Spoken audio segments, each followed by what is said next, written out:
Alright people, we are back after a few months. I know we dropped the car off the EG last year around about November, but finally the EG is back. It has had its seals done. I will show you in a second. It's had its seals done, it's had its rear arches done. A few other different parts of the car needed to be done as well, so we had to get that done at the same time.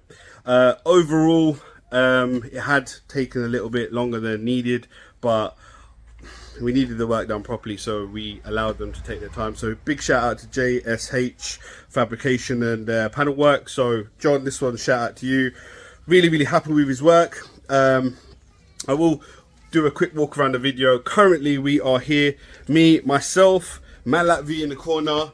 Yeah, you can catch V, I'll leave his details below. I am not a genius around these cars, but I need the best help that I can get, and V is probably one of the best out there. Anyway, he is a part of a few different things like raw plugness, this, that and the other. I will leave the information below, but hold tight. Let me run to the next video and I'll show you what work was done on the car. So as you can see here, the arches have been completed. Really good finish. Also, the whole inside has been under sealed as well, and also all of the seals have been completed. So if you haven't seen the part 1 video, go to my channel and check out the part 1.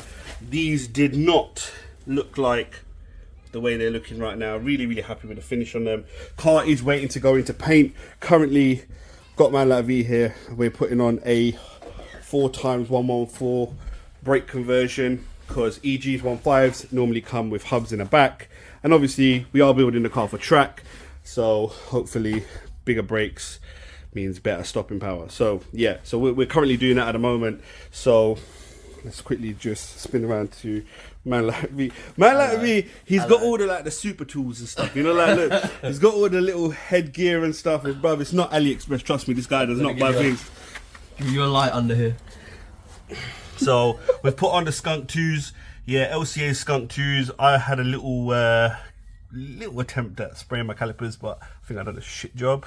But 621 coilies on there as well. But overall, it's looking quite good. It's looking quite good. So, like I said on the last video, would I say, should you get your arches and your seals done? Well, I say yes, because after seeing the finish on them, and like I said to you before, I've never done it before, and subtotaling near enough £2,000, but the car is mint. You need to remember what type of vehicle you want to do it on. This is a 30-year-old vehicle, so yes, overall we need to keep, if you're going to restore something, you need to restore it properly. There's no point selling or keeping something that is just you're going to do it half-hearted. So I thought I'd quickly show you that. I know it's going to be a really short video, but I need to try and help V as much as I can by not really helping at all. But yeah, we'll catch you on the next one. V's details will be below. If you need any work done, you're around the Bedfordshire, Hemel area, shout my guy, yeah? In a bit. Peace!